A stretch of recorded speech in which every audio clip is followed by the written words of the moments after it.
मैं दोनों को ही नहीं रोकूंगा क्योंकि सिलेक्शन इनके भी होते हैं, सिलेक्शन ज्योग्राफी का मैटर है राजस्थान का, तो वो आपके अभी वही पढ़िए जो 33 जिलों के बेस पे था। तो क्योंकि अभी तक देखो क्षेत्रफल पता नहीं है, बाउंड्री पता नहीं है, और मान लो 41 के बेस पे कोई एक आधा प्रश्न इधर उधर होता है तो कोई बड़ी बात नहीं है।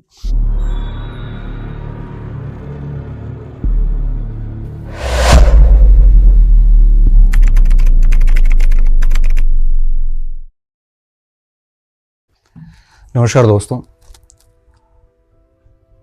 काफ़ी दिनों से मैं भी चाह रहा था कि अध्यापक भर्ती परीक्षा L1 और L2 के संबंध में आपसे बात करूं, तो कुछ दिन बुखार के चलते नहीं कर पाया।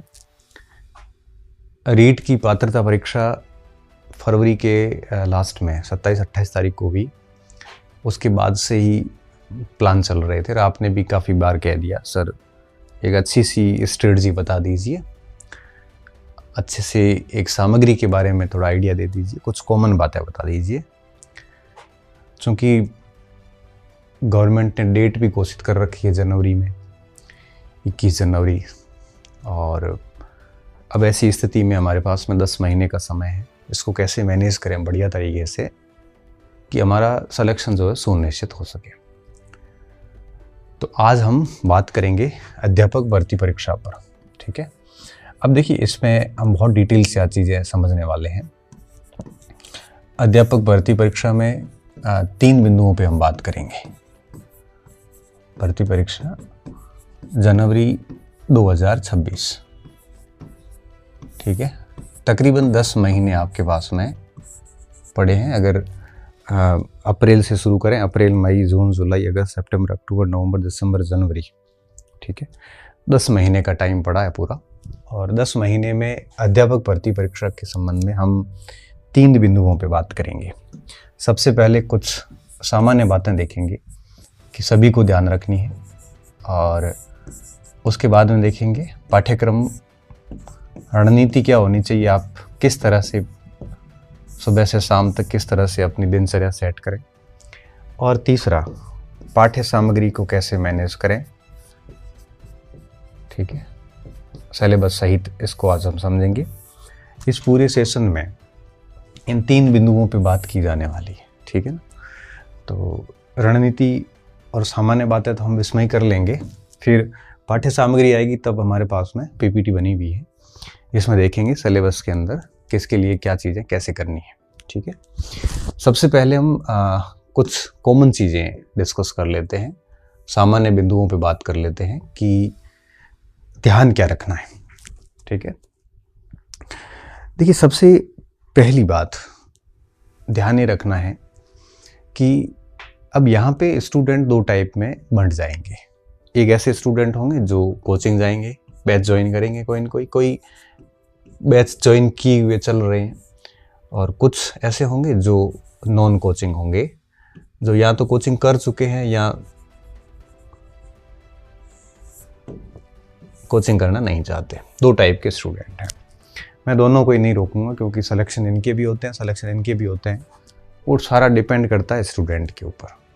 तो अगर आपका मुझसे ये प्रश्न है कि मुझे कोचिंग करनी चाहिए इस समय कि नहीं करनी चाहिए, तो मैं यहाँ पे कुछ सजेशंस दे देता हूँ, आप उसको सुनना और फिर उस अनुसार आप अपना निर्णय ले लेना। पहली बात ये कि अगर आप कोचिंग करते हैं तो आप एटलीस्ट नवंबर तक कोचिंग ख़त्म कर देना, क्योंकि हमें 2 से 2.5 महीने बढ़िया रिवीजन के लिए चाहिए, ठीक है, पहली बात। दूसरी बात, कोचिंग आप नवंबर तक फिनिश करें। कोचिंग तभी करें जब आपको ये लगे कि आप घर पे स्टेबिलिटी नहीं बना पा रहे हैं, स्थिरता नहीं बना पा रहे हैं। और अगर स्थिरता नहीं आ रही, मतलब भटकाव बहुत हो रहा है, क्या करें, क्या पढ़े, क्या छोड़े, कुछ समझ में नहीं आ रहा है, नियमितता नहीं बन पा रही है, ऐसी अगर सिचुएशन है तो कोचिंग कर सकते हैं। और अगर पहली बार तैयारी कर रहे हैं तब भी अगर आप है तो भी कोचिंग कर सकते हैं, नुकसान वाली बात नहीं है। क्योंकि पहली बार कई बार चीज़ें हमें समझ में नहीं आ रही होती कि कितना पढ़े, कैसे पढ़ें, कंपटीशन नहीं बनता। कोचिंग क्लासेस में क्या है कि बहुत सारे बच्चे होते हैं, टेस्ट होते हैं, तो थोड़ा सा एक आइडिया बैठ जाता है कि भाई हमारा लेवल कितना है, हमें और कितना पढ़ने की आवश्यकताएं हैं। ठीक है, तो ये चीज़ें हैं। अगर ये चीज़ें हैं तो आप क्लास ले सकते हैं और कोचिंग ज्वाइन कर लेते हैं, तो अक्टूबर नवंबर तक बैच फिनिश कर देना और उसके बाद आप केवल सेल्फ स्टडी करना, ठीक है। और रही बात नॉन कोचिंग, अगर आप नॉन कोचिंग हैं, मतलब कोचिंग नहीं जा रहे हैं, तो आप अपना टाइम टेबल बना के कोई न कोई टेस्ट सीरीज ज्वाइन कर लीजिए, ठीक है। और क्यों कोचिंग के लोगों को टेस्ट सीरीज की ज़रूरत पड़ती नहीं है, क्योंकि वो क्लास के कोचिंग के अंदर टेस्ट होते रहते हैं, तो कंटिन्यूसली टेस्ट देते रहेंगे। लेकिन नॉन कोचिंग है, वो टेस्ट ज्वाइन कर लेना चाहिए और टेस्ट सीरीज़ के अकॉर्डिंग थोड़ा सा उस प्लान को ऐसे सेट करना चाहिए टेस्ट के अकॉर्डिंग कि वो बढ़िया तरीके से टेस्ट भी होते रहे, साथ साथ में कोर्स होता रहे। दिन में 2 से 3 घंटे अगर टेस्ट सीरीज़ के अकॉर्डिंग पढ़ते हैं, तो बाकी 7-8 घंटे 10 घंटे अपनी प्लानिंग से भी चलते रहे। ये कौन कर सकता है? नॉन कोचिंग, जिसने पहले बहुत अच्छे से तैयारियां कर रखी है या कोचिंग का काम पहले उसने पूरा कर लिया है, तो फिर वो नॉन कोचिंग वाले स्टूडेंट हो जाते हैं। तो इस समय ये कहना कि भाई नहीं कोचिंग नहीं करना है या कोचिंग करना ही है, तो ये दोनों अतियाँ गलत है। मैं कहूँ कोचिंग नहीं करना है, ये बात भी गलत है, क्योंकि कई बच्चों को बहुत ज़रूरत होती है। मैं कहूँ नहीं कोचिंग करना ही है, ये भी गलत है, क्योंकि कईयों को ज़रूरत नहीं होती। ये सब स्टूडेंट के ऊपर डिपेंड करता है, ठीक है। तो पहली बात तो ये, तो अगर करते हो, नहीं करते हो तो इश्यू नहीं, अगर करते हैं तो एटलीस्ट आप है वो नवंबर तक इसको फिनिश कर दें। पहली बात आपको इस चीज़ का स्पेशली ध्यान रखना है। दूसरा, अगर आप कोचिंग कर रहे हैं तभी इस समय आपको टेस्ट वेस्ट की आवश्यकता नहीं है, क्योंकि कोचिंग क्लासेस में टेस्ट होते रहते हैं, कोई भी कोचिंग राजस्थान का। अगर आप कोचिंग नहीं कर रहे हैं तो कोई टेस्ट सीरीज ज्वाइन कर लो और टेस्ट को डेली 2 से 3 घंटे टेस्ट की प्लानिंग को टाइम दीजिए, और बाकी टाइम शेष जितना भी समय बचता है वो आप अपनी जो आगे अपन रणनीति पे बात करेंगे उसके अकॉर्डिंग आप आगे तैयारी शुरू कर दीजिए, ताकि 10-1 महीने बढ़िया तैयारी हो जाएगी तो हमारा सिलेक्शन हो जाएगा। इसके अलावा मटेरियल जो होता है उस पे हम आगे बात करेंगे कि अगर कोचिंग पढ़े हैं तो कोचिंग ने आपको खूब सारा अच्छा मटेरियल दिया होगा, नहीं पढ़े हैं तो आपके पास में नोट्स या किताबें जो भी है आपका अपना मटेरियल होगा, उस पर भी हम आगे वो डिस्कस करने वाले हैं, ठीक है। ये कॉमन बात तो ये थी। दूसरी कॉमन बात ये समसामयिक, इसको हम अक्सर हल्के में लेते हैं, जिसको हमें नहीं लेना चाहिए। इसको आप जनवरी 25 से शुरू कर दीजिए। आप मुझे अब ये मत पूछना कब से शुरू करें, जनवरी 25 से शुरू कर दीजिए। और राजस्थान का करंट स्पेशली आपको बढ़िया तैयार करना है। इस हेतु आप क्या कर सकते हो, मंथली मूमल पढ़ सकते हैं, मासिक मूमल जो आती है, साथ में सूजस पत्रिका जो आती है वेबसाइट पे आ जाती है आजकल, तो उसको पढ़ सकते हैं। उससे खुद के शॉर्ट नोट्स राजस्थान करंट के बना सकते हैं। इसमें क्या, जैसे राजस्थान के खेल खिलाड़ी है, राजस्थान की जन कल्याणकारी योजनाएं हैं, राजस्थान से संबंधित पर्सन इन न्यूज़ है, प्लेसेज इन न्यूज़ हैं, नई बुक्स हैं, राजस्थान के अंदर जो भी कोई इकोनॉमिक समिट हुआ है या कोई राजस्थान के लोगों को खेल वगैरह में नेशनल लेवल या इंटरनेशनल लेवल पे कोई परफॉर्मेंस हुई है, तो ये आप है वो जनवरी से नोट्स बनाने इसके शुरू कर दें, ठीक है। मैं इसकी एक क्लासेस जल्द ही शुरू कर दूंगा राजस्थान समसामयिकी की, जो मेरे इसी चैनल पे होगी। सप्ताह की एक क्लास लूँगा, लेकिन आप उस क्लास के भरोसे न रहें, आप अपने लेवल पे मंथली ये अभी से शुरू कर दें। अगर आप इसको लेटली स्टार्ट करते हैं कि नहीं एक साथ लास्ट में देख लेंगे, तो आप करंट में बहुत नुकसान कर जाओगे खुद का, क्योंकि 10-12 सवाल भी आते हैं करंट के, तो आते ही हैं, तो वो सवाल पूरे सही किए जा सकते हैं अगर आप जनवरी से कंटिन्यूसली करंट अफेयर तैयार करते हैं।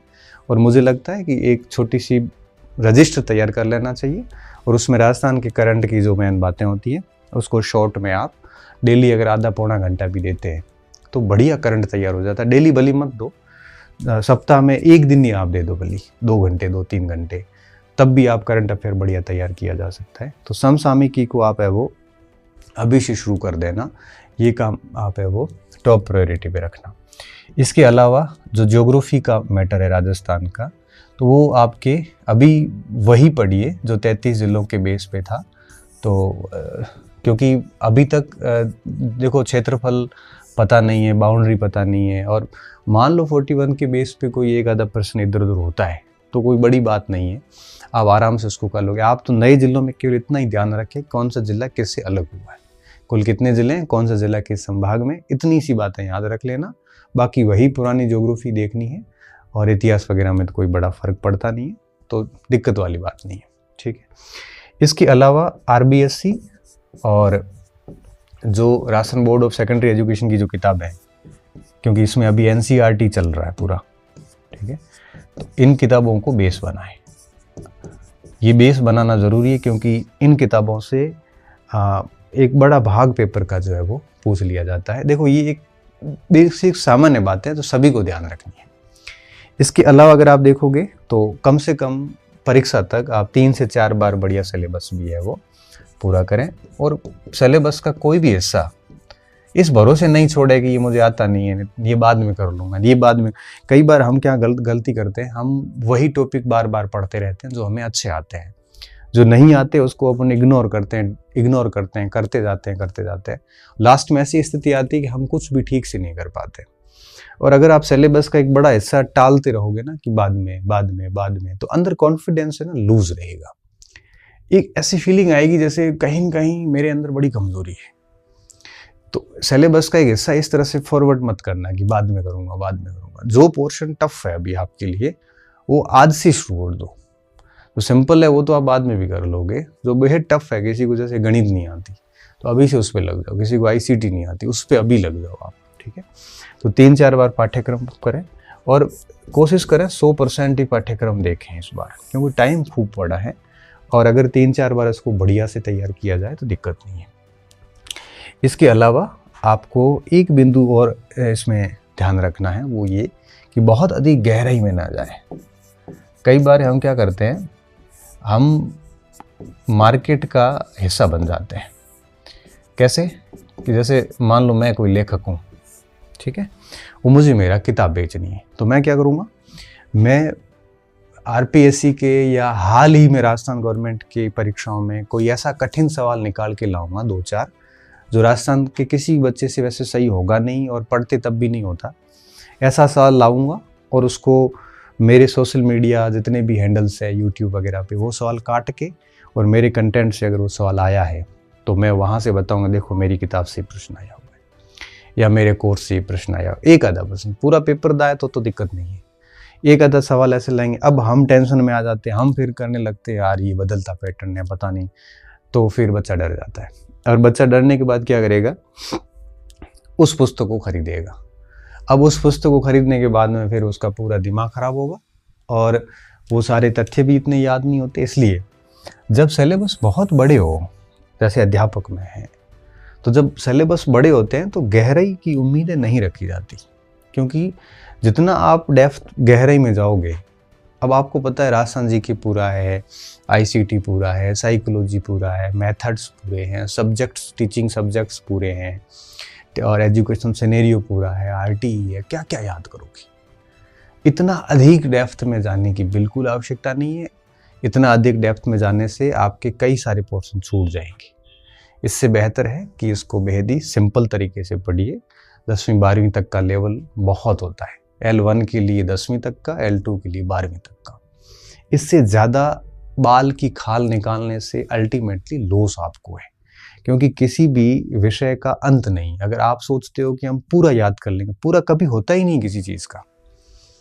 आपको मैं फंसा सकता हूँ, मुझे कोई और फंसा सकता है, उसको कोई और फंसा सकता है, क्योंकि अंत नहीं है, अंत बिल्कुल नहीं है। मतलब चीज़ें असीमित हैं।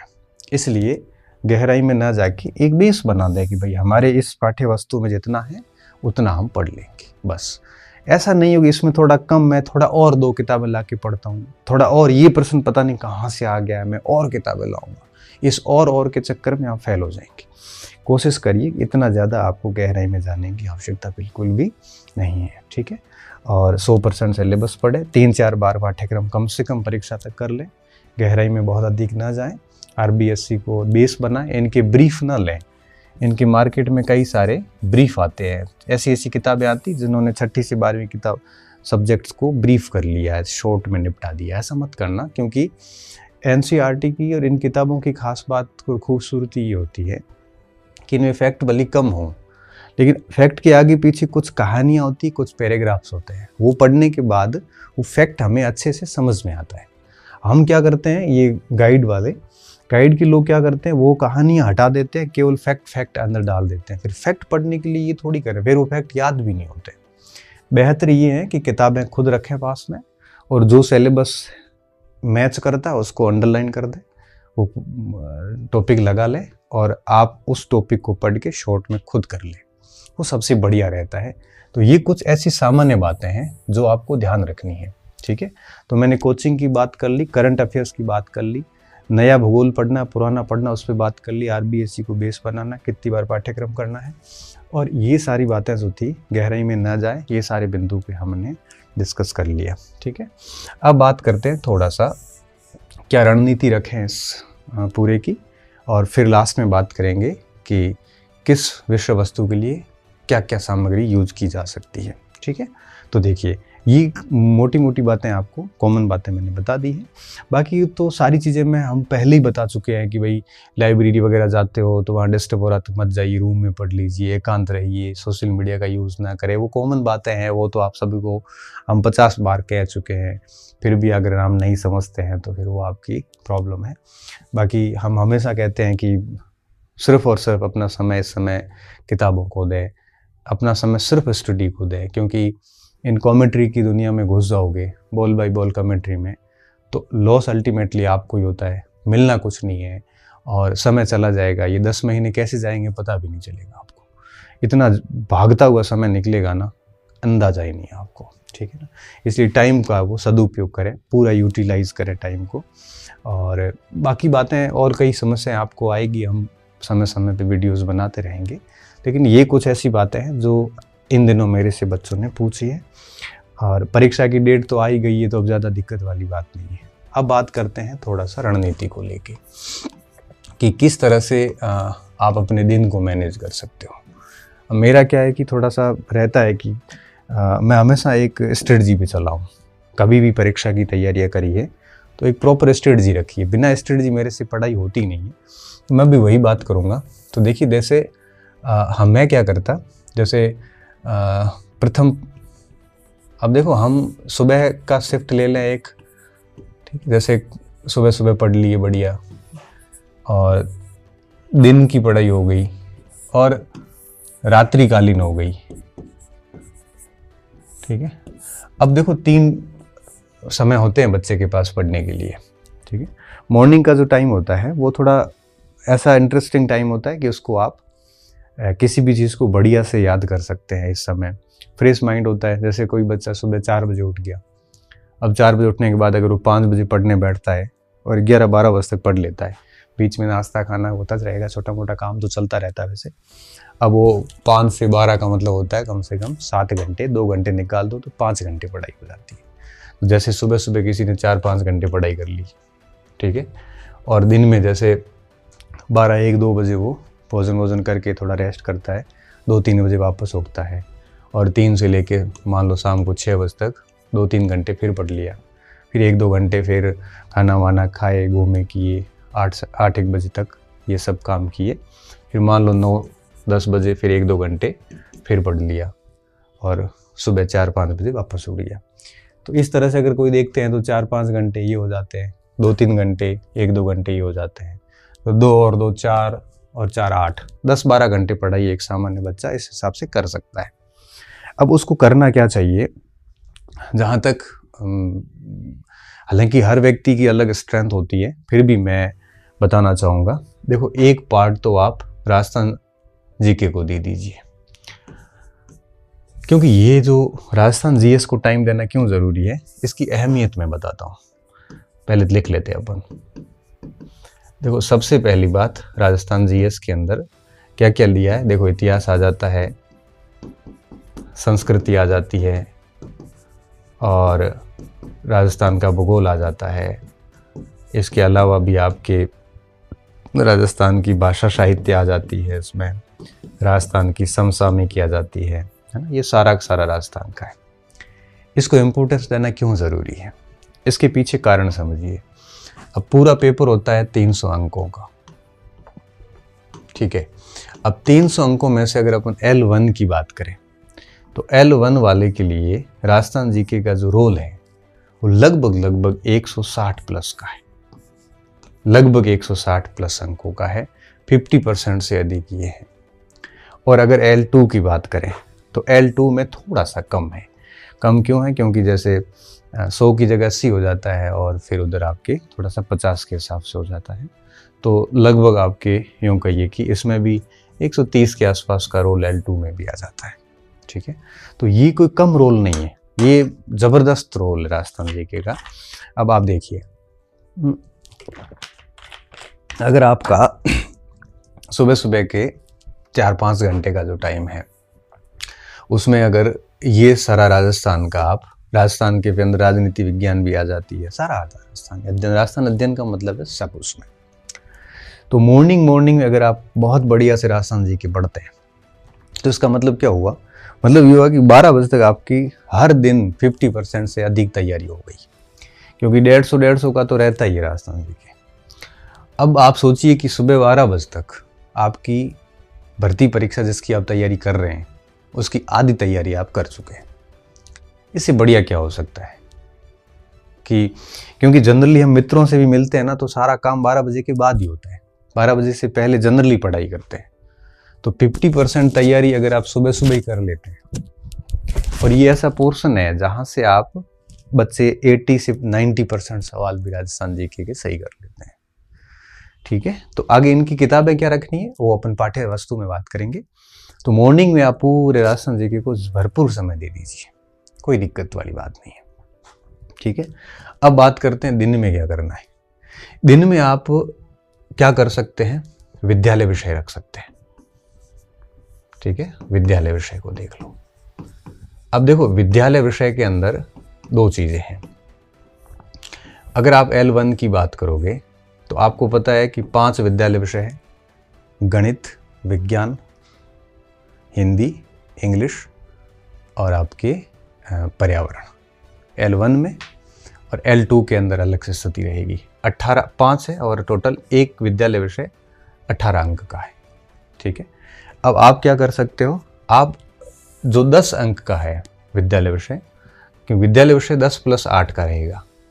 10 + 8 का क्या? 10 का आपके रहेगा टीचिंग मेथड रहेगा 8 नंबर का, और 10 नंबर का उसमें आपका विद्यालय विषय का ज्ञान रहता है। तो जैसे 50 नंबर का ये रह गया, 50 अंक का विद्यालय विषय है। 40 अंक का जो है वो विद्यालय विषय की टीचिंग मेथड है, उसको अपन रात्रि में बढ़िया देख सकते हैं। अगर L2 की बात करें तो अगर आप मेथड को छोड़ें तो विद्यालय विषय है लगभग 120 अंकों का। ठीक है, अब आप दिन में जैसे 11-12 बजे तक ये पढ़ाई कर ली, फिर 3 से लेकर 6 तक 2.5 से 3 घंटे की बढ़िया दिन की एक शिफ्ट निकलती है। मिनिमम 3 घंटे की निकल सकती है, कई बच्चे 4 घंटे की भी कर सकते हैं। तो 3 से 4 घंटे की एक शिफ्ट विद्यालय विषय को दी जा सकती है। L2 वालों को तो देनी ही चाहिए, और जो L1 के लोग हैं वो 50 + 40 करके 90 नंबर का काम कर लेते हैं।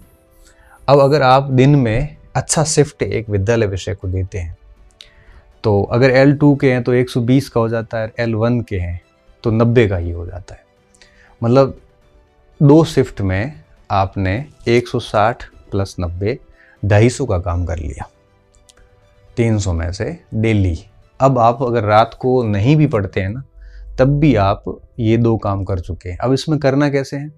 5 है, एक कर लीजिए, रैंडम उठा सकते हो, 2 उठा सकते हो, डेली 2 कर सकते हो। जैसे विज्ञान कर लिया आपने, विज्ञान 5-7 दिन 10 दिन में पूरा कर लिया, फिर 2-4-5 दिन दूसरा सब्जेक्ट गणित कर लो, फिर 1-2-5 दिन हिंदी कर लो, फिर 2-5 दिन सामाजिक पर्यावरण से रैंडम घुमाते रहो।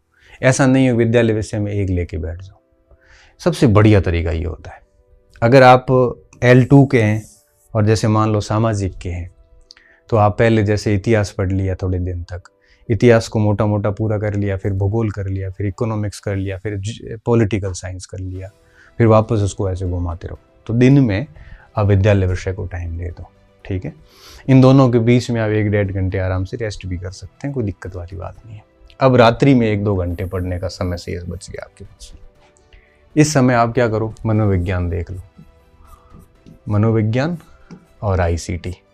ये क्यों रात्रि में? ये रात्रि में इसलिए कि ये एक ऐसा पोर्शन है जो बच्चों ने खूब पढ़ रखा है, क्योंकि रीट पात्रता में भी पढ़ा है, इतना ज़्यादा है नहीं, यहाँ आप सो भी जाते हैं तब भी दिक्कत। आप इसमें यूं भी कर सकते हैं कि मनोविज्ञान और ICT रात को पढ़ लिए, और इसके साथ में मेथड्स देख लिए सारे। ये जो 40 अंक के मेथड है ना, वो यहाँ मान लो कर लिए, इस जगह पे कर लिए। अब यहाँ पे 120 अंक की सामाजिक आती है ना, तो 20 के मेथड आते हैं, तो 140 नंबर का सब्जेक्ट L2 में हो जाता है। तो 20 के मेथड जैसे इधर ले लिए, विधियाँ, शिक्षण विधियाँ। अब इधर शिक्षण विधियाँ अगर आप रात्रि में ले लेते हैं तो फिर क्या थोड़ा ज़्यादा हो जाता है, लेकिन किया जा सकता है। तो अब क्या होगा, 20 का मनोविज्ञान, 10 का ICT, 30 और L2 है तो 20 नंबर के मेथड हो जाते हैं, 50 के मेथड हो जाते हैं। इधर आप देखोगे तो आपके 40 अंक के मेथड है, 5 गुणा 8 मतलब 40 अंक के मेथड इधर हो जाते हैं। तो आप इस तरह से इसको सेट कर लो। इससे क्या होगा कि 300 अंकों की तैयारी एक साथ चलेगी, और जब 300 अंकों की तैयारी एक साथ चलती है तो बिल्कुल कॉन्फिडेंस लूज नहीं होता, और आपको बिल्कुल समय नहीं मिलता, सुबह से शाम तक सोचने का भी समय नहीं मिलता। कि आपको होता है ना, कई बार आप कहते हैं ना कई बार कि सर हमारे एक्स्ट्रा थॉट आते हैं, बहुत ज़्यादा सोचते हैं। वो कब होता है, थॉट्स अधिक तब आते हैं जब हम पढ़ नहीं रहे होते हैं, हम सिर्फ पढ़ाई करने का सोच रहे होते हैं ना, तब हमारे दिमाग में बहुत सारे थॉट आते हैं। अगर आप सुबह से शाम तक इस कदर खुद को बिजी रखेंगे तो मैं दावे के साथ कह सकता हूं कि आपके दिमाग में दूसरी कोई बात ही नहीं आएगी। आप एक चैलेंज पूरा करके दूसरे के ऊपर लग जाओगे, दूसरा करके तीसरे पे लगोगे, तीसरा करते करते नींद आ जाएगी। ये सिस्टम है वो चलाया जा सकता है। अच्छा, ये कौन कर सकता है? ये अगर आप कोचिंग जा रहे हैं तो नहीं हो पाएगा। ये उन बच्चों के लिए जो नॉन कोचिंग स्टूडेंट है। कोचिंग में जैसे चले जाते हैं 5-6 घंटे, तो फिर आप इनमें से एक कर सकते हो। जैसे मॉर्निंग में कर लिया, इवनिंग का काम आपने कोचिंग चले गए, ठीक है। अगर आप मॉर्निंग में कोचिंग जाते हैं तो इवनिंग में ये कर सकते हो, ये फिर खुद से क्लास के अंदर ही करना पड़ेगा। तो ये जो स्ट्रेटजी है ये उसके लिए जो 24 घंटे घर पे बैठ के फ्री पढ़ रहा उन बच्चों के लिए है। कोचिंग वाले अपनी स्ट्रेटजी अपने अनुसार बना दें, ठीक है। तो अब देखिए, तो अब आप में रणनीति में कोई दिक्कत, देखो मैंने कुछ बेसिक्स बातें पहले बता दी, कंटेंट वगैरह चेंज नहीं करना है, सामान्य सामग्री रखनी है, उसके बारे में अपन आगे और बात करेंगे। सामान्य बातें मैंने बता दी, और आपकी रणनीति क्या रहनी चाहिए वो भी मैंने ऑलमोस्ट बता दिया आपको, कि मॉर्निंग का जो टाइम है पूरा राजस्थान जीके को दे दे, क्योंकि 50% अकेला ये है, और दिन का समय विद्यालय विषय को दे दे आप, ठीक है। ये मार्किंग थोड़ी इधर उधर हो सकती है, क्योंकि मुझे याद रखने की ज़्यादा ज़रूरत है नहीं, वो तो आपको पता ही है वैसे। और रात्रि का समय मनोविज्ञान और ICT जैसे सब्जेक्ट्स और विधियों को दिया जा सकता है, और दिन में विद्यालय विषय, और शाम को ये। अगर आपको लगता है कि आपका राजस्थान जीके बहुत साउंड है तो ऐसी स्थिति में आप इसको दिन में करके इसको भी मॉर्निंग में कर सकते हो। अब मॉर्निंग में आप वही विषय करें जो आपका थोड़ा कमज़ोर है, जिसका रोल बहुत अधिक है। अब ये आपके ऊपर है कि आप मॉर्निंग में कौन सा करते हैं और दिन में कौन सा करते हैं। रात को तो यही ठीक है, क्योंकि बहुत अधिक रोल नहीं है, और अगर मान लो नहीं भी पढ़ पाए 1-2 दिन तो भी कोई फ़र्क नहीं पड़ता। लेकिन इधर अगर आप नहीं पढ़ते हो तो बहुत फ़र्क पड़ेगा, ठीक है। तो मॉर्निंग से लेके रात्रि तक इस तरह का शेड्यूल सेट कर दें। और इसमें भी क्या करना, रैंडम करना। जैसे मान लो इतिहास पढ़ लिया, डेली आप 5-6 घंटे 4-5 घंटे पढ़ते हैं, तो मुझे लगता है इतिहास भी 15 दिन में निपट जाता है। ऐसे एक एक सबको निपटाते जाओ, फिर वापस रैंडम घुमाते जाओ। और मैंने कहा ना, मैक्सिमम आप वैसे भी सिलेबस 3-4 बार ही कर पाओगे, तो 3-4 बार सिलेबस करने के लिए ये रणनीति अपनाते हैं तो 3-4 बार सिलेबस हंसते हंसते हो जाएगा। और साथ में अभ्यास भी करते रहें, क्योंकि जैसे कई बार 10 सीख बजते बजते आप थक गए, मूड नहीं है, तो 1-2 घंटे आप दिशा की बुकलेट वगैरह कोई ली और उसके प्रश्नों का अभ्यास करना शुरू कर दिया, ठीक है ना। तो ऐसे बीच में आप जब भी थकते हैं तो आप पुराने पेपर्स की प्रैक्टिस कर सकते हो। यहाँ पे भी पॉसिबल है, यहाँ पे भी पॉसिबल है, ठीक है।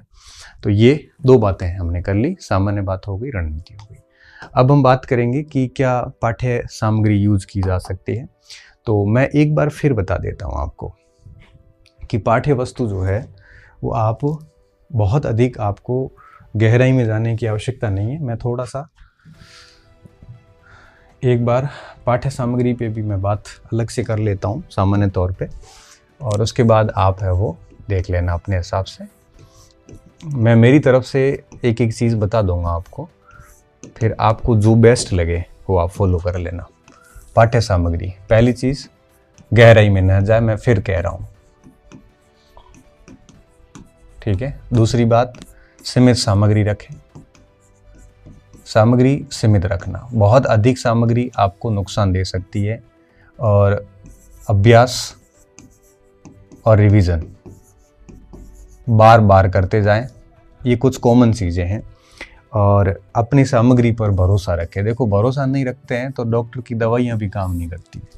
भरोसा नहीं रखते हैं तो किसी भी धार्मिक स्थल पर जाके भी आपको कोई फ़ायदा नहीं है, क्योंकि भरोसा रखना पड़ता है। आप कैसे भरोसा नहीं रखोगे तो आपको अपने माता पिता भी आपके नहीं लगेंगे, क्या सबूत है आपके पास? भरोसा नहीं रखोगे तो कुछ भी नहीं है। बिना भरोसे के ना तो शिक्षक काम का है, बिना भरोसे के ना आपकी किताबें काम की है, बिना भरोसे के कुछ भी काम का नहीं, बिना भरोसे के खुद व्यक्ति भी खुद के काम का नहीं आता। इसलिए भरोसा रखना बहुत ज़्यादा ज़रूरी है। आपके पास में जो भी सामग्री है, भरोसा करिए। बार बार आप नई सामग्री बदलना मत। हर दिन नई सामग्री ला के काम करोगे तो मारे जाओगे, ठीक है।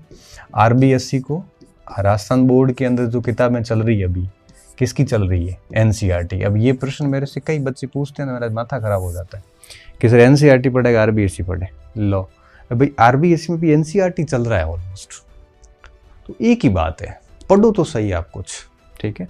तो RBSC में अभी जो किताबें चल रही है ना विद्यालयों में, वो किताबें लाके उसको आप बेस बनाइए, क्योंकि ये किताबें जो है, जब इसका पैटर्न बोर्ड परीक्षा पेपर बनाता है तो इस पे इनका ध्यान है वो ज़्यादा रहता है, इसका थोड़ा ध्यान रखना, ठीक है।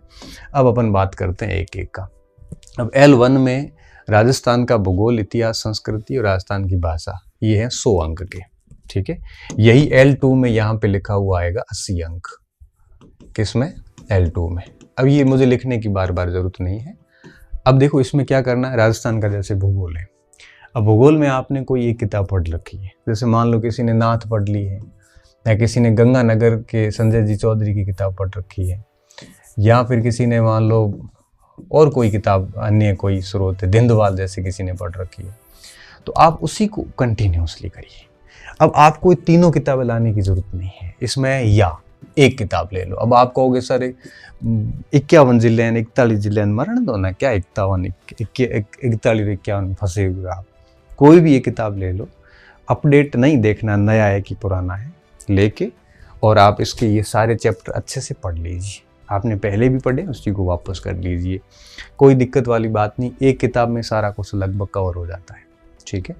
इसके साथ साथ आपको राजस्थान की भाषा, इसके लिए 6ठी से 10वीं तक का जो राजस्थान अध्ययन की किताबें हैं वो साथ में रखिए। वो साथ में इसलिए रखना ज़रूरी है कि मान लो आपने ये किताब पढ़ ली, इनमें से कोई एक्स्ट्रा फैक्ट मिलता है, उन किताबों में ऐड कर दो, ताकि क्या एक बार बार ये किताब आपको पढ़नी नहीं पड़ेगी। अगर आपके पास में राजस्थान ज्योग्राफी की किसी संस्थान के नोट्स हैं, मेरे भी नोट्स हो सकते हैं, किसी अन्य संस्थान के भी हो सकते हैं, कोचिंग के हो सकते हैं, तो आप क्या करो, इन सारी किताबों की ज़रूरत फिर नहीं है।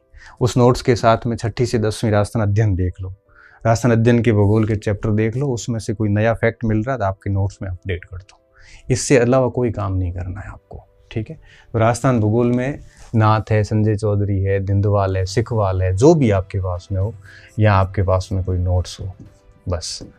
अब आपको बहुत ज़्यादा, अब इन सभी में से रखनी एक ही चीज़ है आपके पास में, और साथ में ये 6ठी से 10वीं राजस्थान अध्ययन देख लेना।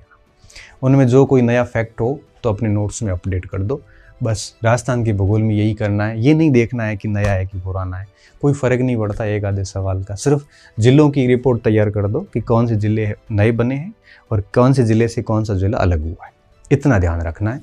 इससे ज़्यादा इसमें आप क्या ही ध्यान रखोगे एक्स्ट्रा, ठीक है। ये भूगोल की बात होगी। अब बात आती है इतिहास की। इतिहास में नया पुराना कुछ है नहीं। इतिहास में भी वापस वही 6ठी से 10वीं तक की जो राजस्थान अध्ययन है, ये तो आपको लेना ही लेना है। इसके अलावा अगर आपके पास में कोई नोट्स है, मेरे भी हो सकते हैं, किसी के पास में और कई संस्थानों के हो सकते हैं, या फिर आपने नोट्स नहीं पढ़े बल्कि आपने कोई गाइड पढ़ी है, वो गाइड मैंने आपको बताई नाथ की हो सकती है, वो गाइड आपके इसकी दिंदवाल की भी आती है, सिखवाल की भी आती है, बहुत सारी गाइड्स वगैरह मार्केट में आती है। बस जो भी पढ़ो, या ये पढ़ लो या गाइड है तो एक आधी गाइड देख लो, फ़र्क कुछ भी नहीं पड़ता, लास्ट में जाके सवाल उतने आते हैं। और या फिर आपके पास में कोई संदर्भ ग्रंथ है, जैसे मान लो नारायण चंद जैन हुकुमचंद जैन, नारायण मालिका हो, या फिर कोई आर.पी. व्यास की किताबें वगैरह है, तो उनमें थोड़ी दिक्कत आती है। दिक्कत ये आती है कि फिर शॉर्ट में नोट्स नहीं किए तो लास्ट टाइम में रिवीजन में करने में समस्या होती है। बस बात ये ध्यान रखना कि अगर नोट्स है तो आप 6ठी से 10वीं की किताब के साथ में 1-2 दिन बैठ के पूरा मिला लो। कोई नया फैक्ट होता है तो नोट्स में ऐड कर दो। गाइड पढ़ रहे हैं तब भी 6ठी से 10वीं तक की किताब से मिला लो। और संदर्भ ग्रंथ पढ़ने वाले बच्चों की संख्या भी कम है, और मुझे लगता है कि परीक्षाएं सर पे आती है तो संदर्भ ग्रंथ पढ़ने भी नहीं चाहिए। अब ये नोट्स आपके या तो कोचिंग संस्थान के हो सकते हैं, खुद की बनाई हुई भी हो सकते हैं। बस इसको अपडेट कर लेना 6ठी से 10वीं तक, और आप अगर अपडेट कर चुके हैं तो और भी बढ़िया बात है, दिक्कत वाली बात नहीं है। ज़्यादा गहराई में जाने की ज़रूरत नहीं, सारे चैप्टर वहाँ से मिल जाते हैं। ठीक है। उसके बाद में आती राजस्थानी भाषा। ये भाषा एक राजस्थानी साहित्य की किताब आती है, उसमें मिल जाती है, और भी कई सारे राजस्थान जीके की जितनी भी किताबें संस्कृति वाली उसमें भी मिल जाती है। वहाँ इसको अपडेट कर दो। अब ये 100 नंबर का था पूरा। ठीक है। अब 100 के लिए आपने 1, 2 और ये 2 बुकलेट में काम हो गया आपका, तो 2 बुकलेट में काम हो जाएगा। तो इस तरह से किया जा सकता है। ठीक है। और इस राजस्थान इतिहास संस्कृति की मेरी भी हैंड रिटन नोट्स आएंगे, मगर उसको थोड़ा टाइम लगेगा, उसका आप इंतज़ार ना करें। आप अपना स्रोत अभी चुन के तैयारी शुरू कर दें, वो तो बाद में देख लेंगे अपन जैसा भी होगा। इसके बाद में देखिए, इसके बाद में आता है राजस्थान का सामान्य ज्ञान, शैक्षिक परिदृश्य और ये आरटी। अब ये L1 में है 80 नंबर का, और L2 में आता है ये मेरे हिसाब से 50 अंक का। ठीक है, ये L2 की बात है। अब देखिए क्या होगा इसमें। अब राजस्थान का जैसे सामान्य ज्ञान है, अब इसकी कोई अलग से तो किताब आती नहीं है। अब ये तो करंट में चला जाएगा, ये करंट में चला जाता है, और ये संस्कृति में आ जाता है, ये इतिहास में आ जाता है, ये भूगोल में चला जाता है। ठीक है। प्रतीक चिन्ह अलग से भी मिल जाते हैं सारे, और इसकी और ये समसामयिक की पूरी राजस्थान जीके में साथ में आ जाती है, और ये पॉलिटी में आ जाता है, राजस्थान की पॉलिटी राजस्थान जीएस में चला जाता है, ये पूरा का पूरा करंट में आ जाता है। तो मैंने कहा करंट बहुत अच्छा शुरू कर दीजिए, और इसका मैंने आपको तरीका भी बता दिया कैसे करना है। ठीक है। अब इस हेतु आपको करना क्या है, इसकी भी कोई न कोई आपकी किताब, जैसे एक अभी मैं कल एक बच्चा किताब लाया था शाब्दी प्रकाशन की। अब मैं उसको देख रहा था तो मुझे बड़ा ठीक लगा, उसमें ये आरटी वगैरह बड़े शानदार तरीके से ये जो पोर्शन था ना, ये शैक्षिक परिदृश्य निःशुल्क एवं अनिवार्य बाल शिक्षा का अधिकार अधिनियम। अब देखो राजस्थान के सामान्य ज्ञान की कोई नोट्स वगैरह मार्केट में मिल जाएगी आपको, और उसमें ये टॉपिक भी जैसे इतिहास और भूगोल की किताबें सारी मिला के देखोगे तो मिल जाते हैं। कोई एक आधा 2-4 टॉपिक अगर नहीं मिलते हैं तो करंट के अलावा, तो वो आप है वो मार्केट में कई सारे ऐसे नोट्स वगैरह आते हैं जिनमें ये प्रतीक चिन्ह की अलग से भी PDF आती, ऐसा कोई प्रिंट करके पढ़ लेना। और जैसे शाब्दी प्रकाशन को मैं देख रहा था कल, तो उसमें मेरे को अब ये लेखक वगैरह मैंने उसमें नहीं देखा इतना, मुझे वो प्रकाशन का नाम ही याद रहा, बच्चा लेके आया था कि सर कैसी पढ़ूं कि नहीं पढ़ूं। तो उसमें मुझे शैक्षिक परिदृश्य और ये आरटी बड़ा शानदार तरीके से लिखा हुआ, छोटी सी पुस्तक और सारी चीज़ें उसमें डाली हुई थी। तो ऐसा कुछ पढ़ लो वहाँ पे। तो उसमें शैक्षिक परिदृश्य ये पूरा उसमें चैप्टर था, शाब्दी प्रकाशन में ये सारा ही था। तो आप ये वहाँ से लाके पढ़ सकते हो। मुझे लगा उसमें सवाल, मुझे नहीं लगता एक आधा भी बार जा सकता है। ठीक है। और इसकी कोई बुकलेट लाके देख लेना। अब बात आती है विद्यालय विषयों की। अब विद्यालय विषयों की जहाँ तक बात आती है, तो ये सारे वो पोर्शन है हिंदी वगैरह के जो आपने अभी रीट में ताज़े ताज़े पढ़े होंगे। ठीक है। अब जैसे इसमें 10 नंबर की ग्रामर आती है तो 8 का ये आता है। ठीक है। उसी तरह से ये इंग्लिश में ये रहेगा। और अब जैसे करना क्या है, अब जैसे मैं हिंदी की बात करूं, अब हिंदी ग्रामर के लिए आपको पता है 9 से 12 तक की किताब आती है, उसमें से आप ग्रामर को देख सकते हो। और जितनी भी विधियां हैं, विधियों की एक अलग किताब आती है, फर्स्ट रैंक की भी आती है, सिखवाल की भी आती है, बहुत सारे पब्लिकेशंस की आती है, जिसमें सारे विद्यालय विषयों की एक साथ विधियाँ आ जाती है। तो वो कोई किताब ले लो, 1-2 किताबें ले लो, और उन 1-2 किताबों से विधियाँ पढ़ लो। ग्रामर 9वीं से 12वीं से आप देख सकते हो इसकी ग्रामर। अब इसकी जैसे ग्रामर है, अब आपको मुझे लगता है जैसे अब ये ईडियम्स वगैरह थोड़े मुश्किल होते हैं याद करने, तो बिल्कुल छोड़ो, इससे अच्छा एक आर्टिकल है, थोड़ी टेंस है, वॉइस है, नरेशन है, इनको ही नॉर्मल इनके रूल्स ही पढ़ लो और थोड़ा बहुत ये पढ़ लो। तो बिल्कुल छोड़ने की बजाय कम से कम आप है वो 18 अंक जो है, इसमें से अगर 9-10 तक भी पहुंचते हैं तो भी नुकसान नहीं, क्योंकि देखो जैसे आर्टिकल में सही होने के चांसेस रहते हैं। नॉर्मल आप टेंस वॉइस वगैरह देखोगे, जैसे आपने युवाम की ग्रामर पढ़ ली या लूसेंट की ग्रामर पढ़ ली, ठीक है, तो उसमें से ये 4 टॉपिक है। इन 4 टॉपिक युवा में लूसेंट में से पढ़ के उनके रूल्स वगैरह कुछ रटा के और पीछे अगर प्रैक्टिस दी पूरी करोगे तो मुझे लगता है कि इनमें से अगर 2 सवाल भी आते हैं तो 2-3 सवाल डेफिनेटली सही हो जाते हैं, क्योंकि कई बार इंग्लिश में प्रश्न इतना सिंपल आता है कि हम आराम से उससे उत्तर निकाल सकते हैं। और सिंपल आने के बाद अगर आपने पूरी इंग्लिश छोड़ दी तो फिर वहाँ दुख होगा कि यार थोड़ा पढ़ लेता ना तो सवाल निकल सकता था। ऐसे कर लो। और यहाँ पे किसी के नोट्स मैंने कह दिया कि इंग्लिश के तो विधियों की एक ही किताब को हिला के सारी विधियाँ एक साथ ही पढ़ लो आप, ठीक है। ऐसे विज्ञान तो ठीक है 8वीं 10वीं तक की किताबों में मिल जाता है, बाकी मार्केट में इसकी किताबें भी खूब आती हैं, इस पे मैं ज़्यादा बात नहीं करूँ। और जहाँ तक बात आती है सामाजिक की, तो सामाजिक की ये जो पार्ट है ये 6ठी 7वीं 8वीं से देख लो आप। अब देखो 6ठी क्लास की मैं बात करूँ तो 7वीं क्लास में मुगल साम्राज्य 7वीं क्लास के चौथे पार्ट में मिल जाता है। राजस्थान की अर्थव्यवस्था राजस्थान अध्ययन से मिल जाती है। ये दोनों के तीनों टॉपिक भूगोल में 6ठी क्लास में 7वीं क्लास में मिल जाते हैं, ये भी मिल जाता है। एक भी पार्ट ऐसा नहीं जो 6ठी 7वीं 8वीं में नहीं है। और राजस्थान का जो ये एक परिचय है ये राजस्थान जीएस में हो जाएगा आपका, जो सुबह सुबह मैंने कहा ना मॉर्निंग में पढ़ लीजिए। और रही बात ये विधियों की, तो विधियों की एक ही किताब में सारी विधियाँ वैसे ही आ जाएगी आपकी। अब इसके लिए अगर आप मैं बताऊँगी दुनिया भर की किताबें ला के पढ़ोगे, अब जैसे ये मुगल साम्राज्य है, मुगल साम्राज्य को हम 80 क्लास में करवाया मैंने फर्स्ट ईयर के अंदर, कोई मतलब नहीं है। आप 7वीं कक्षा के इतिहास के चौथे पार्ट पे जाइए और 5वें पार्ट पे जाइए, दोनों पार्ट पढ़ लीजिए, मुगल हो जाएगा आपका। वो सवाल उसमें से आ जाता है। पृथ्वी के स्तर रूप है, अगर इसको भूगोल की भाषा में पढ़ोगे तो बहुत टाइम लग जाएगा। जैसे भारत का संविधान है, अब देखो ये कितना बड़ा है पार्ट, लेकिन 8वीं 7वीं 8वीं तक की किताबों में देख लो, ज़्यादा माथापच्ची करने की जरूरत नहीं है। तो इस पूरे को 6ठी 7वीं 8वीं की जो राजस्थान अध्ययन है 10वीं तक की, वो ये राजस्थान अध्ययन 5 साल की, ये 500 कक्षाओं की देख लो। और ये टॉपिक 6ठी 7वीं 8वीं की सामाजिक में जहाँ जहाँ मिलते हैं वो अंडरलाइन कर लो, उसकी प्रिंट निकाल लो और उसको है वो शॉर्ट में नोट्स बना दो। तो यहाँ से भी सवाल गलत नहीं होना चाहिए हमारा, ठीक है। और फिर मनोविज्ञान, इसमें मुझे ज़्यादा बताने की आवश्यकता नहीं है। कईयों ने वंदना जादौन से पढ़ा है, कईयों ने धीर जी से पढ़ा हुआ है, किताबें हैं इनकी, किसी के पास में सिखवाल है, किसी के पास में और भी कोई किताब होगी तो उनसे ही पढ़ लो आप, कोई दिक्कत नहीं है। और सूचना तकनीकी की भी बहुत सारी मार्केटिंग पुस्तक आती है। सक्सेस पॉइंट की खुद की पुस्तक आ जाती है, मार्च आज आने वाली थी, मार्च के आसपास आ जाएगी, 20-22 मार्च के आसपास, वो भी पढ़ लेना आप, तो मुझे लगता है उसमें से भी बाहर नहीं जाएगा, ठीक है। तो ये आपके कुछ, ये L2 का था।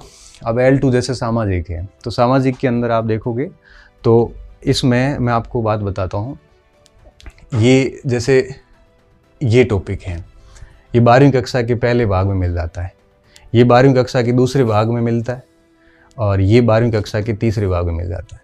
तो ये 12वीं का इतिहास है पूरा का पूरा, ठीक है। और ये जो टॉपिक है चारों, ये और 5वां ये टॉपिक, ये विश्व भौतिक भूगोल के मूल सिद्धांतों में मिल जाते हैं। और विश्व के कृषि प्रदेश वगैरह जो है, ये 11वीं या 12वीं क्लास के अंदर एक भूगोल का और भाग है समसामयिक भूगोल का, उसमें ये टॉपिक मिल जाता है, अर्थव्यवस्था और हम, उसमें ये टॉपिक मिल जाता है। तो ये भी 11वीं 12वीं के पूरे NCERT से उठाया हुआ है। ये पूरा का पूरा 9th और 10th में मिल जाता है, पूरा का पूरा, ये और ये दोनों, ठीक है। और थोड़ा बहुत कोई बुकलेट आती हो सामाजिक वगैरह की तो उससे देख लेना। और ये आपको पता है कि भारतीय संविधान के मूल विशेषताएं वगैरह जो 11th क्लास की किताब है उसमें ये पूरा का पूरा आपको मिल जाता है, ठीक है। तो ये जितना भी पोर्शन है, और इसके साथ में मुझे लगता है कि 11वीं 12वीं पे सामाजिक में हम पूर्ण रूप से निर्भर नहीं रह सकते। ये L2 का है 120 का, पूर्ण रूप से निर्भर इसलिए नहीं रह सकते, कई बार सामाजिक का पेपर थोड़ा सा टफ आता है।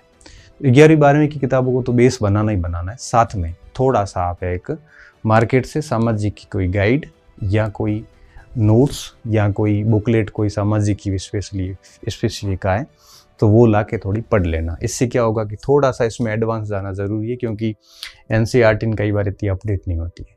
बुकलेट के साथ साथ में NCERT को भी पढ़ लेना तो दिक्कत वाली बात नहीं है, बड़े आराम से चीज़ें हो जाती है। क्योंकि जैसे इकोनॉमिक्स का जो मैटर है इसमें यहाँ बहुत कम लिखा हुआ है 9th और 10th में, तो थोड़ी सी एडवांस कोई गाइड वगैरह ला के पढ़ोगे तो थोड़ा सा अच्छे फैक्ट और कुछ मिल जाएंगे। ठीक है, ये ऐसे किया जा सकता है। तो इस प्रकार आपके पास में ऑलरेडी मटेरियल सारा ही है, फिर भी एक सामान्य चीज़ें बताने की मेरी जिम्मेदारी थी, वो मैंने आपको बता दी। मैं अंत में यही कहूँगा कि मटेरियल से भी ज़्यादा महत्वपूर्ण बात ये है कि पढ़ने वाले के ऊपर सारी कुछ कहानी निर्भर करती है कि वो कितनी बार पढ़ता है, वो कैसे पढ़ता है, वो चीज़ों को कितना बढ़िया तरीके से पढ़ता है, उनको चीज़ों पे अपनी चीज़ों पे भरोसा है कि नहीं है। ठीक है ना, इसलिए बहुत ज़्यादा कंटेंट लाने की बजाय लिमिटेड सामग्री लाइए और उसको बढ़िया तरीके से बार बार रिवीजन करिए। और बाकी बातें मैंने ऑलमोस्ट बता दी हैं। उम्मीद कर रहा हूँ आज से आप तैयारी शुरू कर देना, अपना समय ख़राब मत करना। बीच में कई सारे फंक्शंस वगैरह चीज़ें होती है, समय मत ख़राब करना, क्योंकि एक दिन भी ख़राब होता है तो आपकी रणनीति जो है ये, आप सोचिए कि एक दिन में आप कितने पीछे रहते हो। तो ऐसा कोई काम मत करना। और समय समय पर जब भी कोई दिक्कत आएगी तो हम और बात करते रहेंगे। अभी आप इस पे चलिए, कोई सीरियस इश्यूज़ आएंगे तब आगे और क्लास ले लेंगे एक। और अभी आपको इस भरोसे छोड़ के जा रहा हूँ कि 3-1 महीने वापस मैं रीट को लेके अध्यापक मुख्य परीक्षा को लेके बात नहीं करूँगा। और इन 3 महीनों में मैं उम्मीद करता हूँ कि एक बार आप ये कोर्स पूरा कर लोगे। 3 महीनों में एक बार तो कर ही लोगे, इतनी उम्मीद के साथ और टारगेट दे के आपको जा रहा हूँ कि 3 महीने आप मेरे इस बताए हुए रूटीन पे चलोगे। और 3 महीने बाद जब मिलूँगा तब आप मुझे कहना, सर आपने जो टाइम टेबल बताया था हम 3 महीने से उसी टाइम टेबल के अनुरूप चल रहे हैं। उसके बाद हम आगे और बढ़िया तरीके से बात करेंगे। ठीक है, बहुत बहुत धन्यवाद विद्यार्थियों। अच्छे रहिए, मस्त रहिए और पढ़ते रहिए।